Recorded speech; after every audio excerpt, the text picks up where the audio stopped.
العالمين حمدا يوافي نعمه ويكافئ مزيده أشهد أن لا إله إلا الله أشهد أن محمدا عبده ورسوله اللهم صل وسلم وبارك على نبينا محمد وعلى آله وأصحابه ولبيته وذريته أجمعين وبعد اللهم إنا نسألك خير هذا اليوم وخير ما فيه وخير بعده ونعوذ بك من شر هذا اليوم شر ما فيه شر بعده. Bapak saudara ikhwan fillah,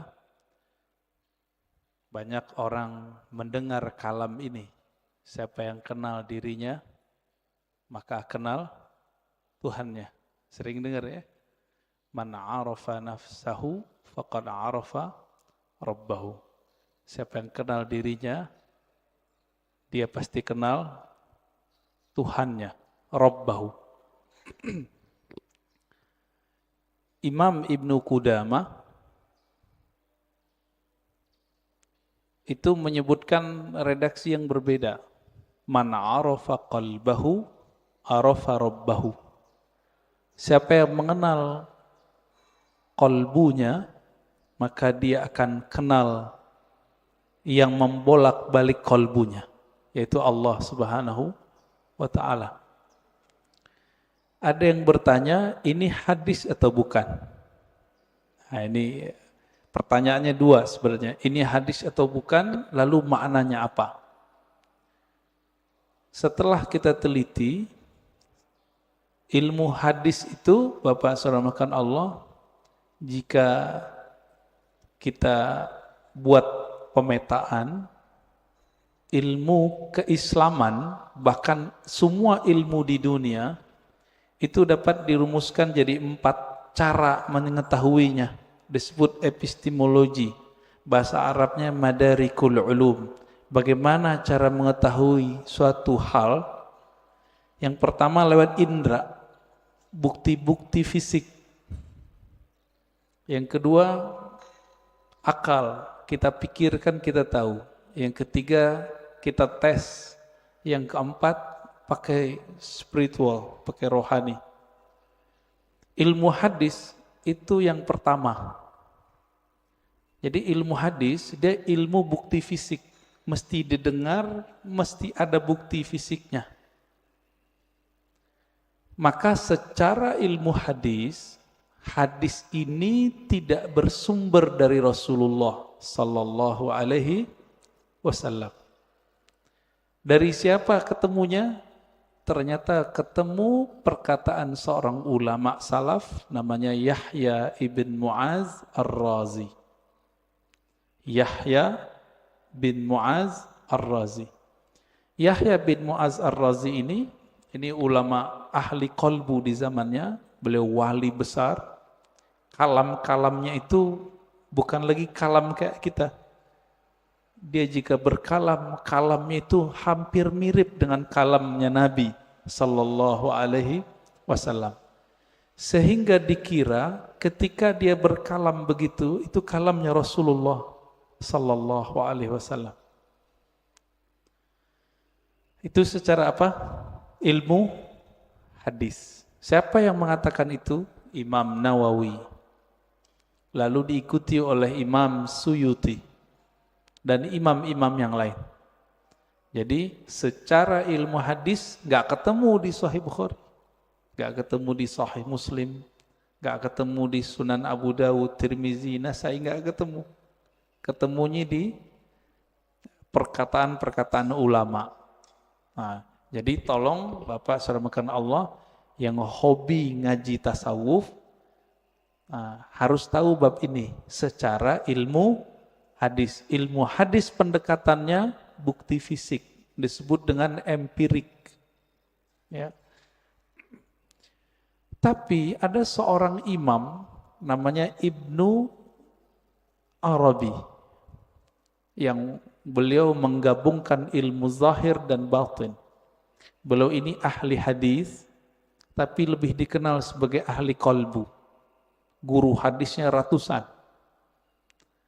Buktinya beliau meriwayatkan hadis-hadis langsung dengan sanadnya kepada Rasulullah sallallahu alaihi wasallam. Jadi dia sebutkan dari gurunya sampai kepada Nabi Muhammad sallallahu alaihi wasallam. Ibnu Arabi ini dia bermimpi bertemu Rasulullah. Di dalam hadis yang sahih dikatakan man ra'ani fil manam faqad ra'ani.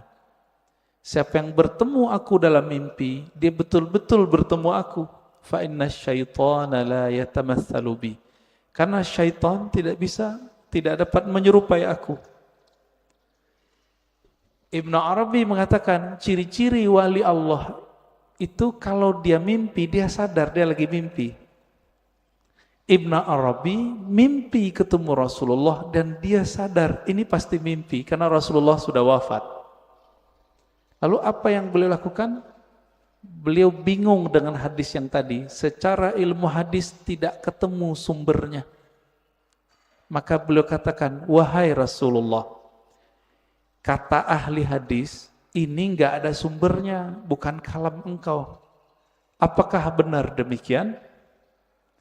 Dijawablah oleh Rasulullah dalam mimpinya, bukan, itu kalamku, wahai Ibnu Arabi. Ketika dia bangun, maka dia malu mengatakan, ini bukan hadis Nabi sallallahu alaihi wasallam. Kenapa? Minimal mimpi ini benar untuk dirinya, meskipun belum tentu benar untuk orang lain. Inilah asbabnya kenapa kalam ini kemudian menjadi ambigu. Apakah ini kalam Nabi atau kalam Yahya ibn Mu'az Ar-Razi? Ya, ini secara gabungan nih. Mimpi masuk kemana? Satu tadi empirik, bukti fisik. Mimpi yang nomor 4, zauq, intuisi, qalbu, ruh. Itu. Mungkin nggak ini dibuktikan? Dibuktikan oleh orang yang sudah sampai ke sana. Kalau oleh ahli hadis yang tidak sampai kemampuan rohaninya sampai ke taraf ini nggak bisa. Jadi mohon maaf Bapak, kita nggak bisa bangga juga dengan ilmu hadis. Ilmu hadis itu sendiri mirip kayak ilmu saintifik yang lain, eksak yang lain sama. Ilmu sejarah, arkeologi. Kalau sekarang apa namanya, untuk ngecek orang meninggal itu, kuku-kukunya dicek apa namanya? Ya forensik gitu ya. Jadi bukti fisik semua. Ilmu hadis mesti berdasarkan zahir fisik. Oleh karena itu, Bapak, Saudara yang bukan Allah, jika berdiskusi dengan ahli hadis, sulit kita ngungkit-ngungkit yang nomor 4 ini. Dia pasti yang nomor 1.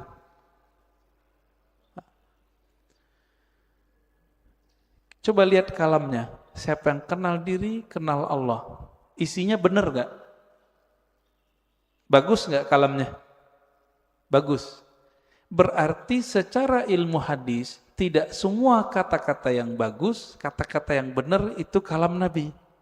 Secara ilmu hadis. Banyak Pak. Bahkan tidak semua yang benar itu kalamnya Nabi. Contohnya,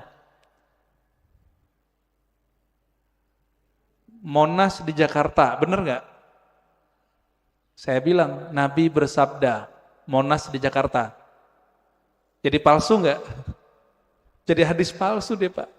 Maka tidak semua kata-kata yang benar, kata-kata yang baik itu pantas dikatakan bersumber dari Rasulullah Sallallahu Alaihi Wasallam. Nah, ilmu hadis begitu Pak, agak kaku. Ilmu hadis ini dia harus dibuktikan. Saya ketemu guru saya ketemu gurunya. Ini sebagai contoh hadis yang paling sering kita dengar. Innamal a'malu bin niat. Hadis ini Imam Bukhari mengambilnya dari ahli Mekah, namanya Humaidi. Gimana ketemunya? Oh, ternyata Imam Bukhari melakukan rihlah sekaligus haji. bertemulah dengan Imam Al-Humaidi, murid dari Imam Syafi'i. Terbukti, secara ilmu hadis dikatakan muttasil, hadisnya nyambung. Makanya innamal a'malu binniyat, hadisnya sahih, ditaruh di nomor 1 dalam Sahih Bukhari.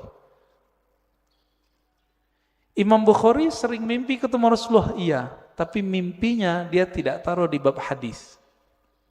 Ada seorang imam namanya Al-Baihaqi, punya kitab judulnya Syu'abul Iman dan Zuhud. Di kitab beliau menukil kalam Nabi tapi yang didapat orang dalam mimpi. Dan itu populer Pak di masjid-masjid kita, khotib-khotib kita dulu. Tahun 2006 seorang profesor nelfon saya dulu di UIN. Saya waktu itu masih kuliah. Dia telepon, "Ar-Razi, ente ngaji hadis bukan?" "Iya. Saya mau khutbah besok, tapi bingung ini hadis itu bukan." Wah, kita kaget Pak, profesor masih mau nanya sama mahasiswa. Akhirnya saya katakan, hadis apa? Prof, hadis siapa yang hari ini sama dengan kemarin maka dia merugi. Tahu hadis itu ya? Yang hari ini lebih buruk dari kemarin maka dia terlaknat. Saya senyum, maaf Prof, itu bukan hadis, tapi itu kalam Nabi yang didapat oleh Imam Abdul Aziz bin Rawat dalam mimpinya. Kata Imam Baihaqi, qala Abdul Aziz bin Rawat, berkata Abdul Aziz bin Rawat, ra'aitun nabiyya sallallahu alaihi wasallam fil manam yaqul, aku mendengar Nabi sallallahu alaihi wasallam di dalam tidur berkata. Kata di dalam tidurnya dihilangin oleh khotib-khotib. Sehingga jadinya gimana? Aku mendengar Nabi bersabda, siapa yang hari ini sama dengan kemarin fahuwa maghbun. Siapa yang hari ini beda dengan kemarin, lebih buruk dari kemarin, fahuwa mal'un, terlaknat. Nah itu. Ini disebut hadis mimpi. Tapi ingat, hadis mimpi bukan hadis secara ilmu hadis.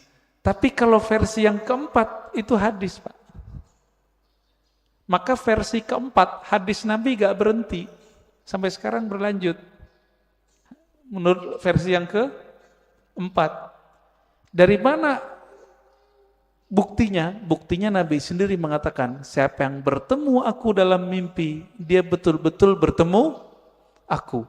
Loh, tahu dari mana ketemu Nabi? Kalau ingin dibuktikan, buktikan secara fisik. Baca cerita Nabi, fisik Nabi, Syama'il Nabawiyah, perhatikan mimpinya, sama atau tidak. Ini mazhab ahli hadis. Ahli hadis mensyaratkan jika mimpi ketemu Nabi, mesti karakter yang kita lihat sama seperti yang di hadis. Contohnya, Nabi suka pakai baju hijau, pakai serban, terus pakai tutup, ya ada yang mirip Sayyid Muhammad Alawi Al-Maliki.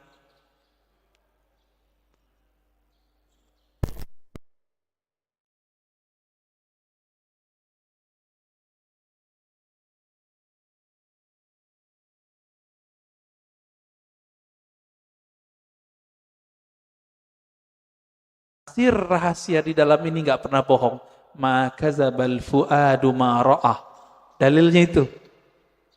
Tidaklah si fuad ini, si kolbu ini, si hati ini pernah berbohong dengan apa yang dia lihat. Jadi walaupun Nabi sudah meninggal menurut ahli hadis, tapi bagi ahli ruhani Nabi nggak pernah mati Pak. Nabi cuma pindah alam, alam ruh, alam barzakh, alam malakut jabarut. Nah, ada di antara ulama yang setiap hari bisa ketemu Nabi. Siapa itu? Gurunya Imam Syafi'i, namanya Imam Malik. Dihikayatkan dalam kitab Hilyatul Aulia, kitab hadis. Tapi berkaitan dengan Tazkiyatun Nafs. Karena Imam Al-Hafiz ahli hadis Abu Nu'aim Al-Asfihani, Imam Malik berkata, "Ma bittu lailan illa wa ra'aitun nabiyya sallallahu alaihi wasallam." Lebih kurang begitu. Tidaklah aku beristirahat malam hari, melainkan saat aku memejam mata, aku memandang kepada Rasulullah sallallahu alaihi wasallam tiap malam, Pak. Siapa imamnya? Imam Malik. Tapi Imam Malik ahli hadis. Maka beliau tidak memasukkan hasil dialognya dengan Nabi ke dalam bab ini. Tapi masuk ke bab fatwa. Dianggap itu ilham. Beda dengan Imam Ibnu Arabi. Beda dengan Imam Ghazali. Mereka menganggap ini juga hadis. Tapi hadis-hadis rohani. Tidak masuk ke bab ilmu hadis. Nah, disinilah mulai bertengkar, Pak, antara ahli hadis sama ahli tasawuf. Bagi ahli hadis, kalian sesat. Kenapa? Itu bukan hadis Nabi, itu hadis palsu. Bagi ahli sufi, yang sesat siapa? Kalian gak mengerti kok kami dibilang sesat. Kalian gak bisa berkoneksi dengan Nabi, kok kami yang dianggap sesat. Begitu. Maka kemudian oleh Imam Al-Baihaqi, ya, satu tingkatan di atas Imam Ghazali, itu beliau gabung di kitabnya, di kitab Az-Zuhud, ya, di kitab Syu'abul Iman, kalam Nabi baik dalam ilmu hadis ataupun versi ahli qalbu. Bapak saudara makan Allah, kira-kira inilah kenapa ahli hadis susah baikan sama ahli tasawuf. Ya. Maka muncullah di generasi berikut ahli hadis yang mereka penasaran dengan ilmu tasawuf.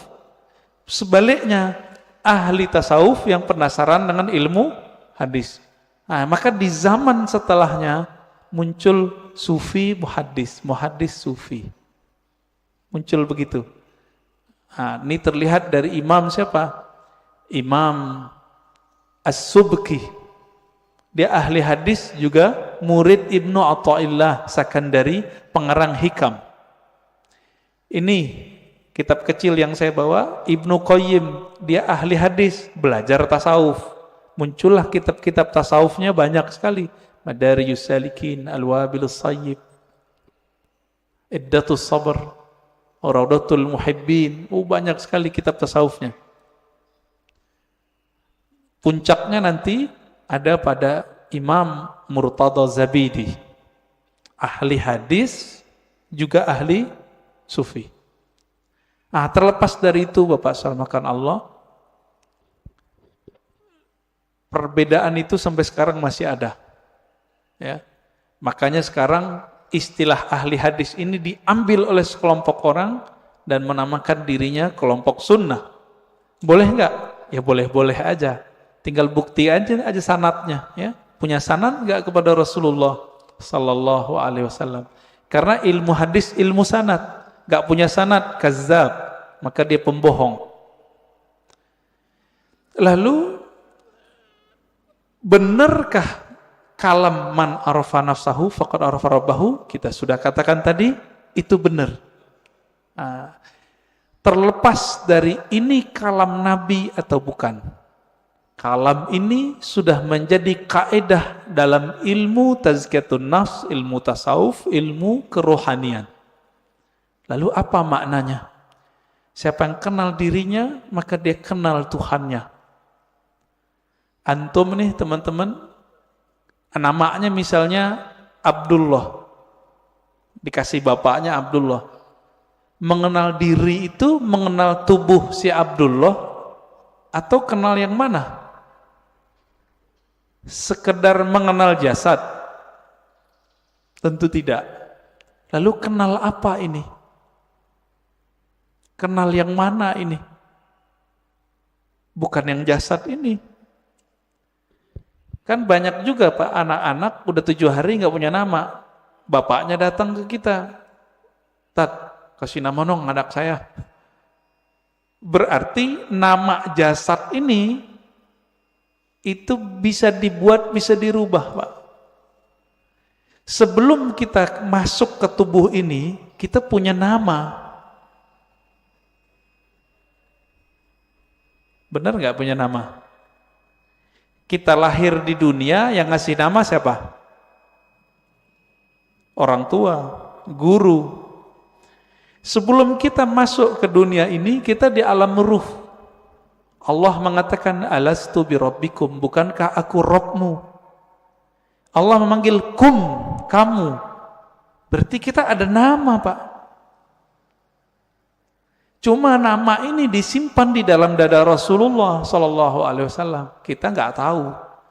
Ditanyalah oleh orang Bani Israel, orang ahli kitab, ya Muhammad, apa itu ruh? Turunlah ayat yas'alunaka 'anir ruh. Mereka bertanya kepadamu mengenai ruh.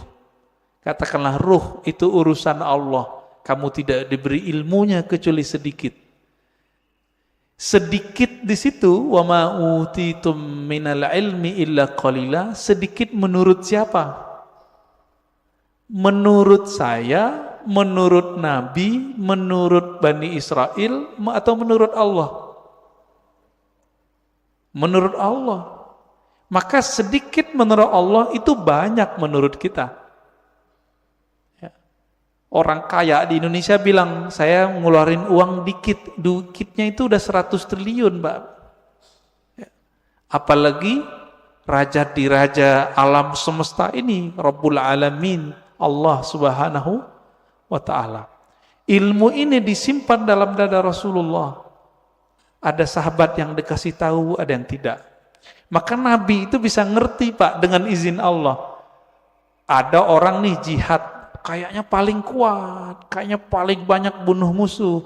Tapi Nabi mengatakan finnar, masuk neraka, masuk neraka.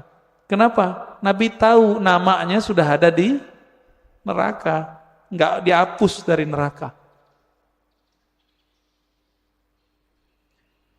Ternyata benar, orang ini beramal cuma dengan fisiknya, ruhnya tidak beramal. Ruhnya gak beramal, Pak. Jadi ketika disebut siapa yang kenal dirinya, maka kenal Tuhannya. Diri yang fisik, yang mengenal diri fisiknya, dia baru mengenal perbuatan Allah. Disebut ma'rifatul af'al, mengenal perbuatan Allah. Ajaib gak kelahiran manusia? Penciptaan manusia ajaib gak? Ajaib, Pak. Kok bisa-bisanya ada makhluk hidup di perut seorang perempuan? Itu ajaib itu. Saya mau tanya nih yang udah nikah, yang punya anak. Itu antum yang menciptakan anak? Atau cuma sebab doang? Ya, bikin doang ya. Tapi kita nggak yang gedein, yang mengembangkan biar kasih tulang, enggak. Ya, coba tanya sama yang udah pernah hamil. Ibu-ibu yang udah hamil tanya. Ajaib itu. Maka mengenal diri yang fisik mengantarkan kepada ma'rifatullah level 1. Apa itu? Ma'rifatul af'al. Ma'rifatu af'alillah. Mengetahui perbuatannya Allah Subhanahu wa Ta'ala. Itulah yang dibahas dalam surah Al-Mu'minun itu. Ya. Ayat 11 ya. Begitu juga di surat Ar-Rum ya, sebelum ayat tentang pernikahan itu kan tentang penciptaan kita semua. Dari nggak ada jadi ada, dari tanah kok bisa jadi hidup, kok tiba-tiba bisa melawan kepada Allah. Itu dia.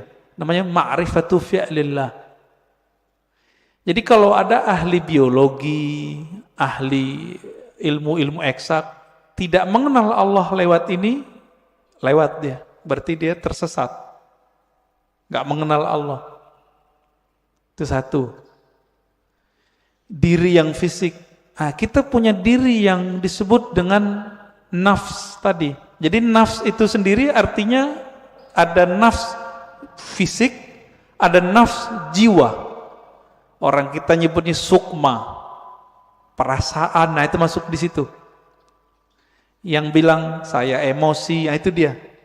Saya jatuh cinta, ada itu. Seneng, sedih, itu masuk ke si nafs ini. Yang nafsunya besar, yang nafsunya kecil, penakut, pemberani, itu si nafs. Nah, punya enggak nih? Punya ya? Punya kita. Inilah yang dikatakan di Quran, wa man nahan nafsa 'anil hawa fa innal jannata hiyal ma'wa. Yang mampu menahan, mengendalikan nafs jiwanya, maka dia dapat surga. Nah, ini ma'rifat apa nih? Ini masih sama. Ma'rifatu fi'lillah. Perbuatan Allah. Cuma perbuatannya yang tidak tampak secara fisik. Jadi perbuatan Allah ini kan ada yang tampak secara fisik, ada yang tidak tampak. Ini masih sama. Ilmu untuk memahami ini disebutlah ilmu tazkiyatun nafs. Jadi tazkiyatun nafs itu baru cabang dikit dari tasawuf. Karena orang alergi dengan ilmu tasawuf, nggak mau mereka nyebut istilah tasawuf. Takut ditinggal jamaah. Kalau ustadz udah takut sama jamaahnya, terus jamaah takut sama siapa dong? Ya. Kalau si ustadz udah bergantung kolbunya kepada jamaah, lalu jamaah bergantung kolbunya sama siapa?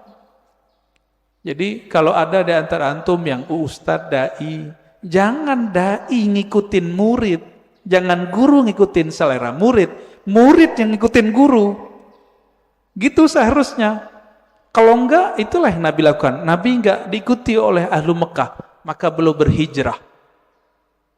Hijrah beliau. Menjaga idealisme seorang guru. Nah ini perlu Pak. Itu diperlukan ma'rifat yang ketiga. Mengenal diri yang qalbiyah, diri kolbu. Yang mengenal diri kolbu, nah, kolbu kita. Nah, di kolbu ini kalau nafsnya rusak, dia ngefek ke kolbu. Nafsnya nih punya karakter bengis, kolbunya hitam. Nafsnya suka bangkang, kolbunya hitam, meradang dia Pak. Kalau kita meradang mulut, sariawan bisa menikmati makanan enggak? Enggak bisa. Makanannya kolbu adalah zikrullah, baca Quran, sholawat. Kalau sudah meradang itu kolbu, dibawa sholat enggak enak. Dibaca Quran pun kita mikir, enaknya apa ya baca Quran? Kalau kolbunya lagi rusak, rasain aja Pak sendiri. Zikir, katanya zikir menenangkan jiwa, kok enggak tenang-tenang?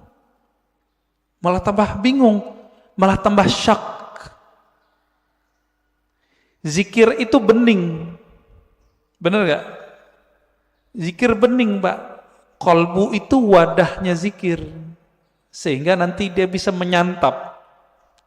Wadahnya lagi kotor. Bersihin dulu, diobati dulu. Baru dia bisa menikmati. Masalahnya, sudah bertahun-tahun nih kolbunya berkarat. Benar gak? Nah, bersihinnya pakai apa Pak? Itu yang disebut taubat nasuha. Taubat nasuha itu beda dengan, misalnya nih gelas habis dipakai, airnya air putih, cukup dikasih keran bersih, air keran, gak usah digosok. Tapi kalau ini pakai minyak, ada minyak lengket di situ, harus digosok gak? Ini yang disebut taubat nasuha. Jadi taubat nasuha itu menggosok kolbu kita supaya bersih dengan pengakuan dosa kepada Allah. Nah, di dalam ajaran Islam nggak ada pengakuan dosa ke ustadz, nggak ada. Pendeta nggak ada Pak, ke guru nggak ada. Ngaku kepada Allah. Semua kita kan punya dosa nih. Bener Pak? Ada yang nggak punya dosa? Saya cium tangannya Pak. Makanya kita dianjurkan cium tangan anak kecil. Makanya Bapak nggak boleh marahin anak kecil atau ngusir anak kecil dari masjid. Terganggulah.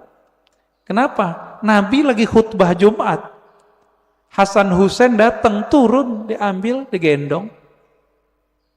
Lagi sholat, naik ke punggung Nabi, ikut sholat. Keberisikan iya, tapi sekali kita usir dia, nanti anak tuh mikir, masjid itu tempat orang-orang galak ya, gitu. Benci nanti dia ke masjid, Pak. Nah, yang benar diatur. Orang tuanya juga harus perhatian. Nah, Bapak Saudara makan Allah, jika kita sudah sampai mengenal diri si kolbu itu cuma mau satu, asma Allah. Asma Allah ada di Quran, ya, ada di sholawat, ada di zikir. Intinya zikirlah.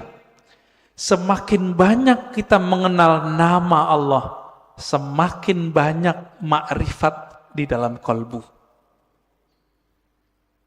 Maka di sini wajib ada kajian Asmaul Husna, Pak. Udah ada belum? Harus ada, Pak, di sini. Mati bawa apa? Mati bawa apa ntar? Bawa asma Allah. Jangan bawa nama-nama bapak kita, nggak kepake. Bapak gue kiai, nggak kepake, Pak. Saya Ustadz Haji, yang kan nggak dipakai.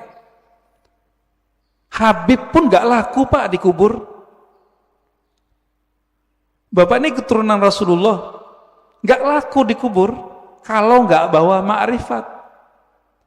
Malah diragukan, masa keturunan Rasulullah begini, kata malaikat ya. Kalau nanti Rasulullah bawa syafaat mungkin, tapi kan malaikat mungkar nakir ini seperti orang yang jaga depan kantor, Pak. Dia nggak mau tahu, yang lewat dia periksa, bener gak? Bapak saudara makan Allah, ma'rifat qalbu itu hanya dengan mengenal nama dan sifat Allah. Jadi coba deh di sini dibuat nanti kajian Asmaul Husna yang mateng, bukan yang separuh-separuh, enggak. Jangan, yang mateng kajiannya. Gurunya ahli zikir, bersanad zikirnya kepada Rasulullah. Insya Allah Pak enak ngajinya, kan banyak nih. Carilah ya, semoga ketemu nanti. Asma sifat. Ma'rifatus sifat itu masih bagian dari kolbu, paling dalam. Dia udah masuk ke dalam sirnya kolbu. Kan kolbu ini dia ada bagian-bagiannya, Pak. Kolbu itu disebut ada fuad. Ada yang disebut dengan lub. Inti dari kolbu disebut lub. Rahasia yang ada di dalam inti kolbu itu disebut dengan sir. Maka disebutkan dalam Al-Quran, Allah ya'lamu sirra wal akhfa. Allah mengetahui yang sir, yang tersembunyi, bahkan yang akhfa, yang samar. Nah, itu ketahuan oleh Allah SWT. Nah, di mana kesimpannya itu? Itu di dalam kolbu paling dalam. Kita ini semua dulu kan pernah ketemu Allah. Memori itu kesimpan di situ, Pak. Ada yang ingat nggak? Nggak ada yang ingat ya? Benar. Makanya Allah utus Rasul. Supaya apa? Memantik sir supaya dia kemudian kembali muncul. Ketika muncul, sir itu bernama zikir. Ketika dibahasakan, dia bernama ma'rifat. Ma'rifat itu ungkapan pengenalan si hamba kepada Allah Subhanahu wa ta'ala. Bapak nih pernah ketemu dengan seseorang dulu, kesimpan gak di memorinya? Kesimpan. Ketemu seseorang yang berkesan. Apanya yang berkesan? Parfumnya. Nanti kita ketemu parfum yang sama, itu teringat, Pak, wajahnya. Itulah sebabnya jika ada orang benar teknik berzikirnya, bersambung sanad zikirnya kepada Rasulullah SAW, lisannya menyebut, akalnya memaknai, kolbunya merenungi, ruhnya merasakan, nangis dia saat itu. Seperti orang pulang kampung. Pertama orang pulang kampung habis merantau, rasanya gimana? Terharu, Pak. Nah, kalau Bapak Ibu ini kan pada hari raya di luar kota, lagi merantau, malam takbiran nangis, dengerin takbiran. Kenapa tuh nangis? Ingat kampung, kirain ingat Allah. Takbiran ingat Allah, nangis. Wah, itu arif billah namanya, kenal Allah dia. Takbiran nangis, ingat siapa? Kampung. Kita lupa, kita punya kampung lain, namanya kampung arwah. Lupa apa ya? Kampung arwah. Ngapain si arwah di kampung itu? Dia menatap Allah Subhanahu wa ta'ala. Dia menatap Allah, Pak. Supaya dia bisa menatap Allah lebih dekat, apa yang dia lakukan? Dia mendekat kepada nur sumbernya. Itu yang disebut nur Muhammad. Jadi dulu, itulah yang dikatakan oleh Nabi, kuntu nabiyan, aku sudah jadi nabi, Adam belum dicipta. Udah jadi nabi di alam ruh. Makanya roh-roh itu mendekat semua kepada Rasulullah supaya bisa tetap dekat memandang Allah Subhanahu wa ta'ala. Itu Pak maknanya. Itu kalau kita punya ruh yang bercahaya, pasti rindu ingin mengenal ilmu ini. Pengen mengenal ilmu ini. Itu yang bikin orang nangis, nangisnya permanen, Pak. Tangisan itu yang bisa memadamkan api neraka. Kalau tangis yang malam takbiran tadi enggak. Itu mah tangis pulang kampung. Mau pulang gak ada duit. Atau kayak tahun-tahun ini kan mau pulang kena COVID. Dompetnya Pak kena COVID. Gak bisa pulang, nangis. Itu nangis apa? Teringat kampung fisik. Jadi jika orang bisa nangis karena ingat kampung fisik, kampung badan ini, teringat orang tua zahir, apalagi jika dia teringat dengan orang tua rohaninya. Sering dengar nggak istilah Nur Muhammad? Ya, masih ingat? Disebut apa? Nur Muhammad itu Abul Arwah, bapaknya sekalian roh. Maka ketika ruh itu rindu ke siapa? Dia rindu sama ayahnya. Itulah kenapa kalau solawat jadi wajib dalam solat. Allahumma salli ala Sayyidina Muhammad. Ini orang malah debat, nggak boleh pakai Sayyidina, boleh pakai Sayyidina. Itu mah debat biasa itu. Kolbunya, ruhnya rindu nggak kepada Rasulullah? Nah, kalau sudah sampai ke sana, dia sudah sampai ke ma'rifatur ruh. Mengenal ruh dari mana dia berasal. Dulu dia bersama siapa. Nah, ini kabar gembiranya Pak. Ruh kita ini, dulu ngapain di sono, sekarang diulang aktivitasnya. Kalau dulu Bapak di sono suka mendatangi Nabi, suka mendatangi orang yang dekat dengan nur Nabi itu, maka sekarang Bapak pasti suka dengerin pewaris-pewaris Nabi. Pasti cinta sama zuriat Nabi. Nah, orang-orang yang dulu mencintai Rasulullah di sana, di alam ruh itu, dia cinta kepada nur Nabi. Maka Allah kasihlah dia fisik di dunia bernama Habib. Atau ulama, dua aja. Habib atau ulama. Jadi kenapa Habib terlahir sebagai Habib, Kiai sebagai Kiai, Gus sebagai Gus, Ajengan sebagai Ajengan? Karena dulu nurnya mengagumi nurnya Nabi sallallahu alaihi wasallam. Itulah makna hadis al-arwah junudun mujannadah. Hadis sahih Muslim. Ini syarahnya jarang orang menjelaskan ini. Roh itu dia berbaris-baris seperti tentara.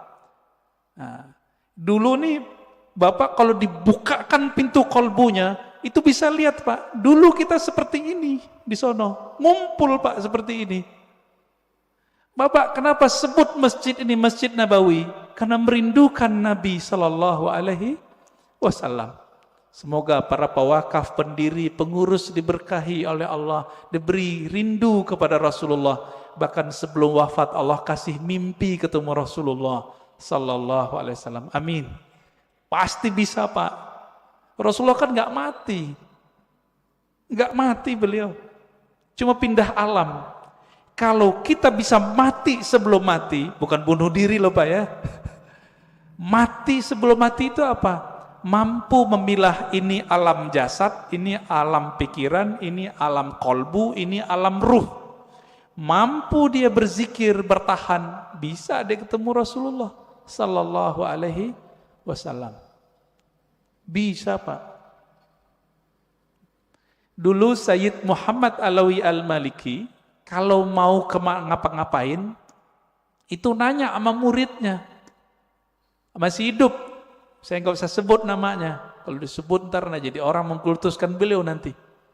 Orang kita Pak, Jawa Tengah kalau nggak salah ya, Kiai Fulan. Bertanya ke beliau, bocah, ya waladi, kira-kira begitu ya, anakku. Coba tanya ke Nabi, saya mau melakukan ini, beliau restu enggak? Itu yang minta siapa? Sayyid Muhammad, keturunan Rasulullah Sallallahu Alaihi Wasallam, hafal banyak hadis. Muridnya pakar mimpi ketemu Rasulullah, karena sholawat enggak berhenti beliau, sholawat aja terus. Maka Bapak Ibu saudara makan Allah, jika ingin bertemu Rasulullah, sholawat terus. Terus itu apa ujungnya? Ujungnya mati. Jadi kalau belum mati jangan berhenti. Dijamin Pak, pasti. Kenapa? Hadis jaminannya jelas. Man shalla alayya sallallahu alaihi asyara marat. Yang salawat kepadaku, Allah salawat kepadanya 10 kali. Saya mau tanya nih, ini 10 kali menurut kita atau menurut Allah? Coba lihat bahasa Arabnya. Sallallahu alaihi. Allah bersolawat kepadanya 10 kali. Berarti menurut Allah atau menurut kita? Kita ini Pak cukup dapat 1 salawat dari Allah pasti masuk surga. Salawat disertai rahmat. Masuk surga.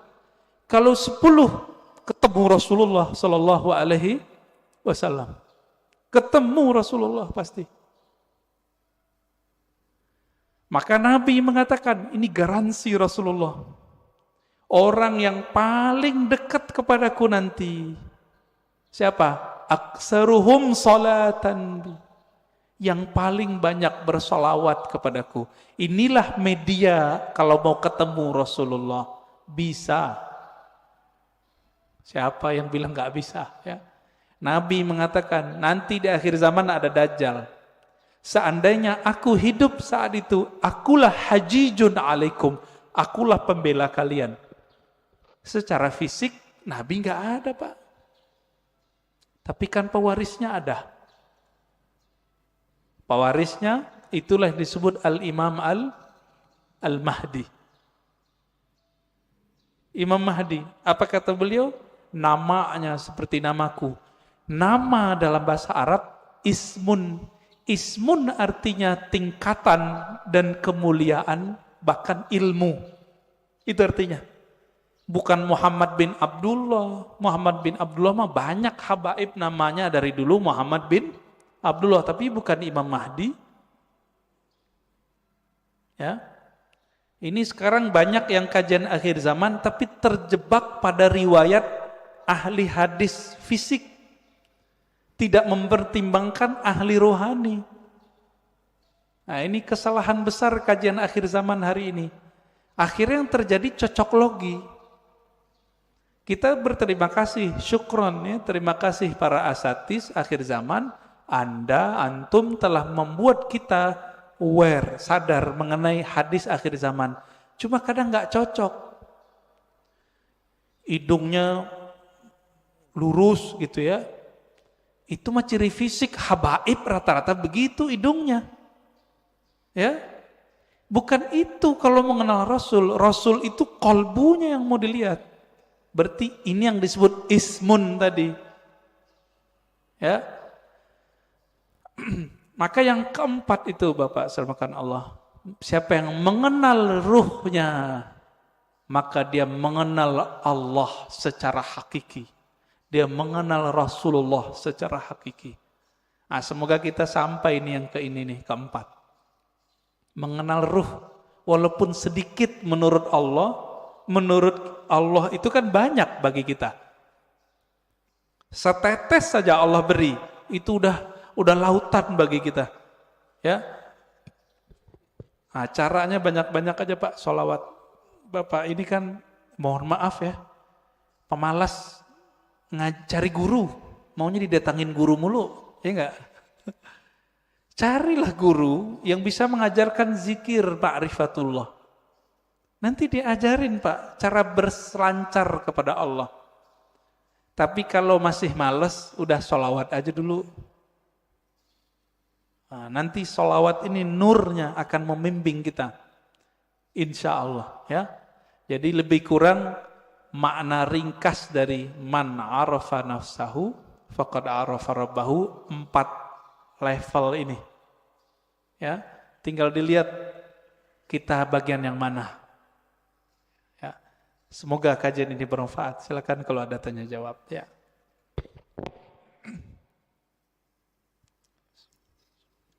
Alhamdulillah selesai materinya, kita masuk ke sesi tanya jawab.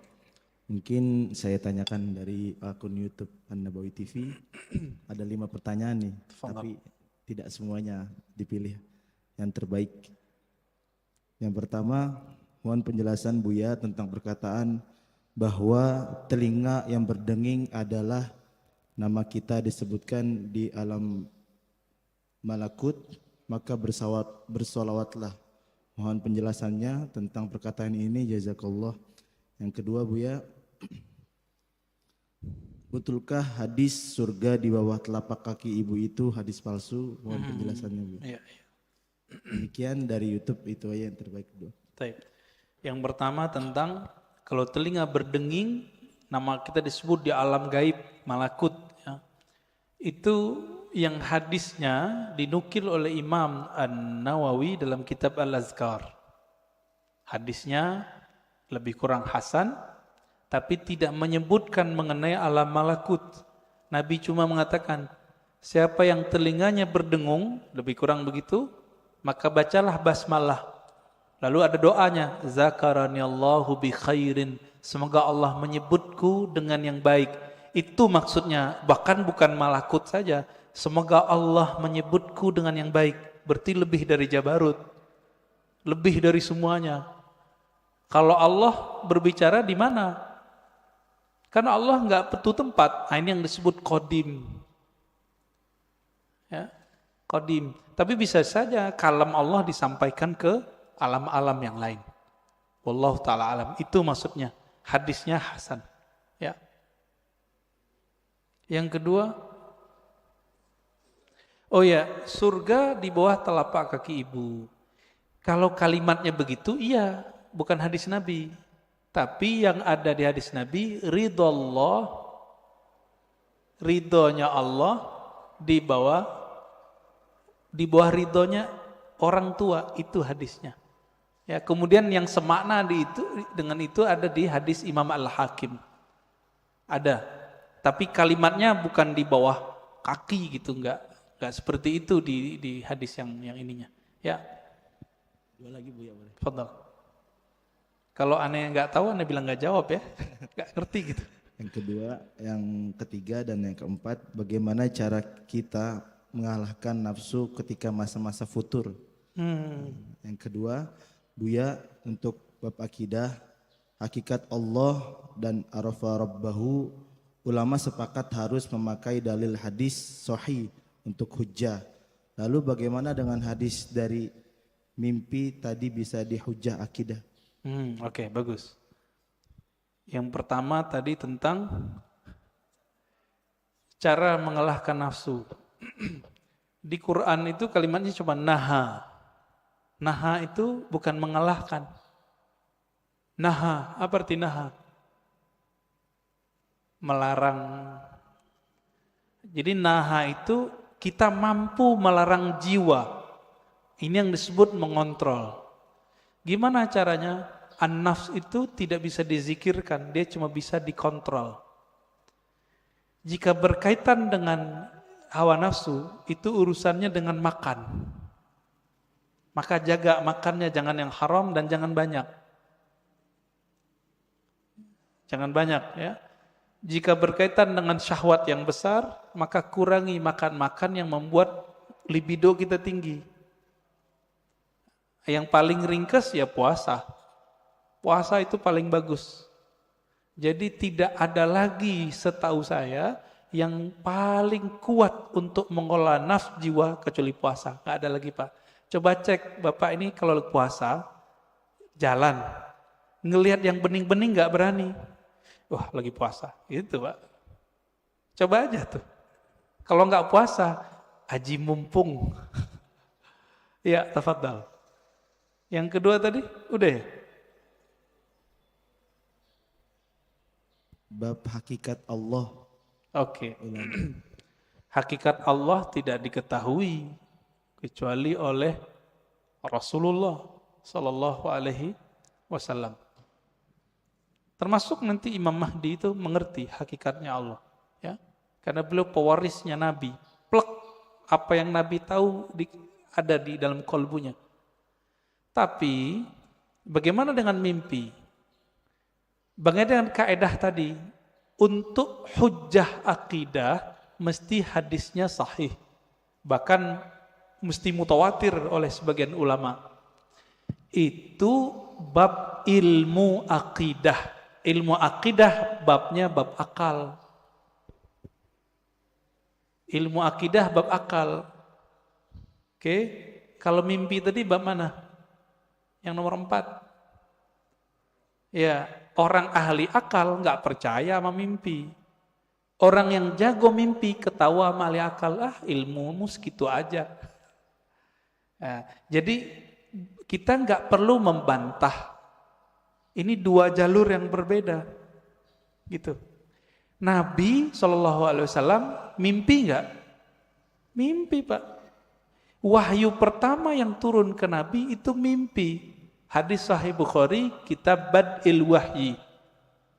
Awal ma budi'a bihil wahyu ar-ru'ya salihah. Kira-kira begitu kalimatnya.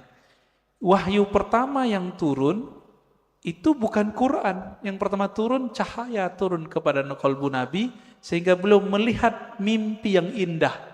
Akibatnya beliau suka menyepi. Faitahannas fi ghari Hira. Lalu beliau menyepilah di Goa Hira. Itu.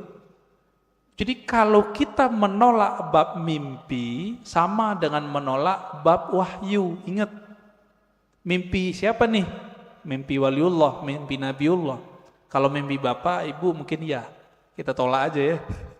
Tapi Nabi mengatakan di akhir zaman hampir-hampir saja mimpi semua orang beriman itu benar.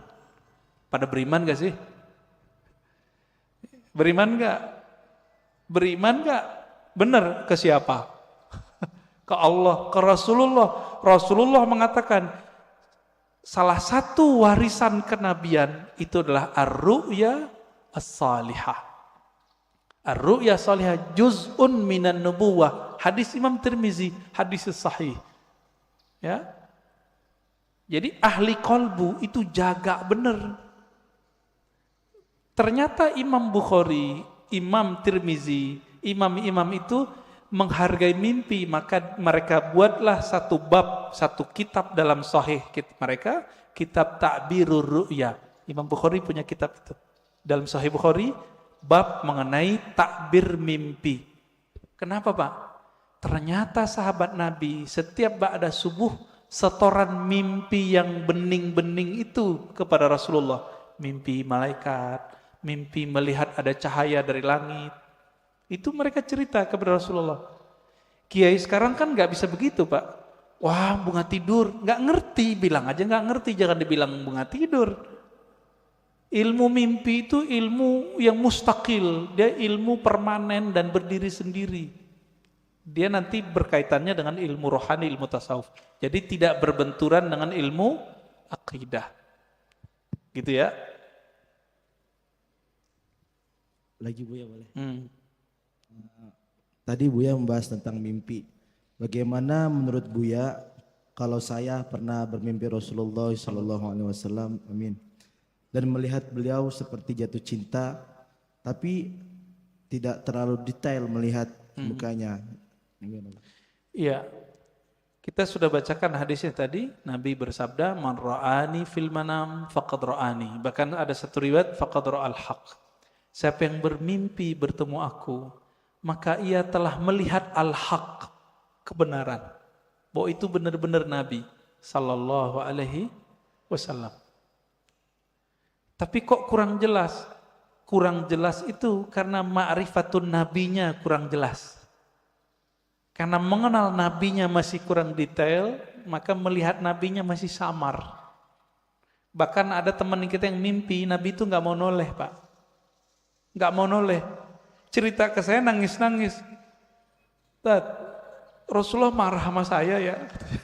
Ada yang begitu. Antum bisa bayangkan, kita mau ketemu orang yang kita cintai, kita idolakan, tapi dia nggak mau noleh. Ruhnya nangis. Gimana caranya? Udah ente sholawat aja banyak-banyak, baca salam kepada Rasulullah, nanti insya Allah Nabi jawab. Alhamdulillah besok-besok ada yang mimpi lagi. Jadi ini bukan kita ngayal, bukan. Ini beda dimensi dia. Kalau ingin cek kebeningan kolbu, tanya mimpinya apa. Jika bapak saya, ini kita lagi kotor, jiwa kita kotor nih. Mau kiai, mau ustadz, mau jamaah, mau tahajud, kotor Pak, pasti mimpi basah. Jadi kalau mimpi basah, tobat Pak, tobat rohani. Dosa enggak, tapi rohani kita, oh kayaknya hati kita kotor. Sayyidina Umar ketika bermimpi menggauli budaknya. Budak halal enggak? Halal. Apa kata beliau? Syaghalatni siyasah. Ya Allah, aku tersibukkan oleh urusan politik sehingga lupa wirid. Ini Umar, ngerti beliau. Tapi beliau pun kalau mimpi sama yang halal. Kalau kita kan kita berharap mimpi sama artis, Pak. Ya. Silakan. Baik. Assalamualaikum warahmatullahi wabarakatuh. Waalaikumsalam. Pak Ustadz, Pak Kiai, kalau boleh mohon maaf saya sedikit ingin memuji Pak Ustadz. Saya baru ketemu Ustadz Kiai yang cahayanya bagus. Allah. Dan bening, ini pertama. Yang kedua, saya umur 74 tahun. Tapi baru sekarang saya ketemu Ustadz mengatakan bapaknya roh itu adalah Nur Rasulullah. Sallallahu. Alhamdulillahirrahmanirrahim. Ilmu saya bertambah satu sekarang Pak, luar biasa. Saya juga merinding ini Pak, dengarnya. Selama ini saya nggak ngerti bapaknya roh itu siapa. Mudah-mudahan juga teman-teman saya di Nabawi ini sama juga mudah-mudahan, tapi nggak tahu. Seperti Pak Ketua DKM mungkin lebih ahli sama Pak Nenggolan lebih ahli daripada saya.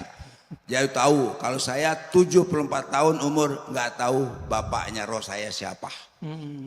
Alhamdulillah saya subuh hari ini mendapat ilmu yang luar biasa bahwa saya ngelang bahwa roh saya ini adalah Nur Allah, Nur Rasulullah Sallallahu Alaihi Wasallam. Kemudian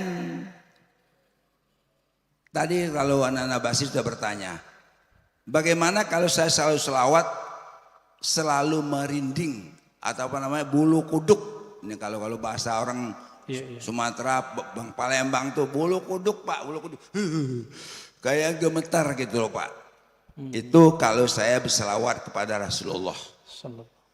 Nah yang terakhir ini Pak, tadi orang ahli sodoko jariah, kaya raya, banyak duit, tapi kok masuk neraka. Bagaimana dia menyambungkan antara jasmani dan rohaninya sehingga sodokonya jadi amal ibadah pada Allah Subhanahu wa Ta'ala. Terima kasih Pak Ustadz. Mohon maaf saya terlalu memuji Pak Ustadz karena cahayanya luar biasa buat saya. Terima kasih. Cahaya lampu lebih hebat daripada itu lagi Pak. Sekian. Assalamualaikum warahmatullahi wabarakatuh. Assalamualaikum warahmatullahi wabarakatuh. Mohon maaf Pak Nenggolan. Ini cahayanya memang ada 3 Pak. Allahumma salli ala Sayyidina Muhammad an-nuril dhati wa sirri sari fi jami'il asma'i was sifat. Mau bilang apa kita ya? Betul Pak. Jadi Bapak rohani itu istilah bahwa ruh kita itu percikan dari nur beliau sallallahu alaihi wasallam. Lalu kenapa kita merinding? Ketika Bapak merinding, itu ruhnya sedang merindu. Dijawab oleh sang Rasulullah sallallahu alaihi wasallam. Kita katakan assalamu alayka ya Rasulullah. Salam atas engkau wahai Bapak rohaniku Rasulullah.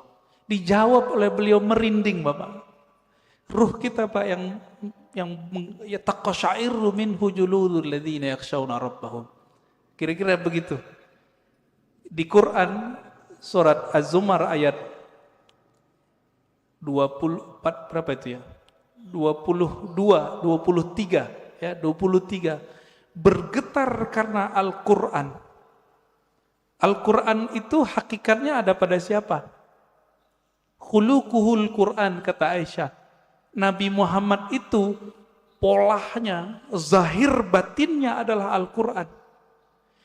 Disebut nama Nabi taqsyairu minhu juludul ladzina yakhshawna rabbahum. Disebut nama sang pembawa nur Quran, pasti bergetar Pak sang para pecinta. Pasti merinding. Makanya ada syairnya itu, kullul qulub ilal habibi tamilu. Semua pencinta jika disebut nama sang kekasih pasti hatinya merindu. Apa buktinya? Disebut namanya, kadang-kadang meleleh Pak mata kita. Rindu dengan kampung rohani, rindu dengan orang tua rohani. Saya nih, ibu saya baru wafat setahunan. Kalau disebut ibu saya Pak, saya nangis.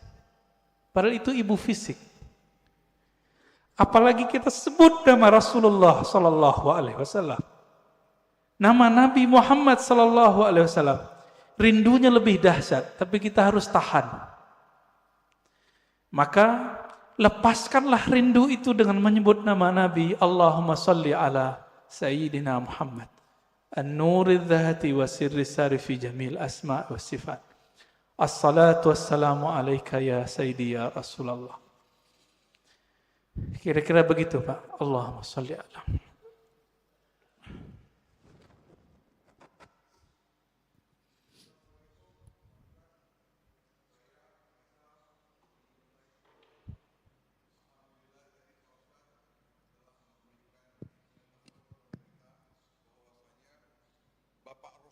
Adalah Rasulullah Sallallahu alaihi wasallam. Pada saat pembukaan Pak Ustadz juga mengatakan bahwa nama yang kita pakai sekarang ini adalah nama jasad yang diberikan oleh orang tua kita, guru kita, ataupun tetua kita, kakek, nenek misalnya. Sekarang saya mau tanya, siapa nama rohani kita Pak Ustadz?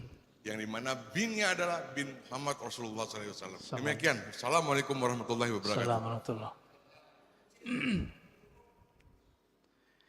Yang tahu nama kita, orang tua kita bukan? Yang ngasih nama kita siapa Pak? Orang tua kita. Maka yang tahu nama ruhani Bapak, itu bukan saya. Tapi siapa yang tahu? Bapak Ruh. Tapi Bapak Ruh itu punya pewaris. Bukan ulama yang bisa baca kitab ini. ulama yang mewarisi kolbunya Nabi, plok semuanya dia warisi. Itulah nanti namanya Al-Imam Al-Mahdi. Kalau umur Bapak panjang, bisa.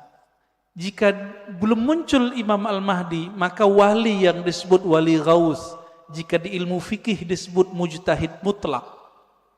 Mujtahid mutlak dia tahu nih barang hukumnya apa, keluar namanya. Maka bagi ahli ruh, wali-wali yang disebut wali kutub, itu mereka nggak ngerti. Yang ngerti wali namanya ghaus. Jadi wali itu kan banyak Pak, ada stratanya. Ada 313 wali kutub, sejumlah dengan jumlah para rasul, sejumlah dengan jumlah ahli badar. Kutub poros, dia poros asma, poros sifat Allah. Wali-wali ini ada satu pemimpin yang jadi guru mereka, orang tua rohani mereka sekarang ini. Ini yang disebut Kutubul Ghaus. Dan itu cuma satu di dunia dan pasti keturunan Rasulullah. Sayangnya mastur, tersembunyi, nggak boleh muncul Pak. Bapak pengen tahu nama ruhnya? Harus punya koneksi sama Al-Ghaus ini. Gitu. Kalau mau nanti satu saat kumpulkan namanya semua, nanti saya kirim ke beliau. Ya, biar dikasih namanya oleh beliau. Kapan ketemunya? Wallahu a'lam. Insya Allah ketemu. Insya Allah ketemu.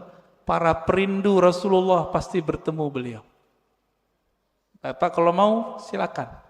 Nanti kumpulkan namanya, nanti beliau kasih nama. Dikasih nama Pak, dengan nama itu Bapak nanti dipanggil oleh malaikat mungkar nakir ntar.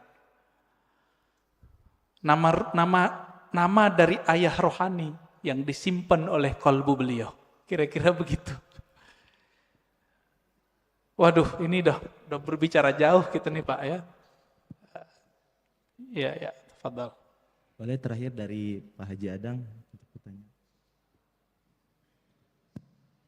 Assalamualaikum warahmatullahi wabarakatuh. Assalamualaikum warahmatullahi wabarakatuh.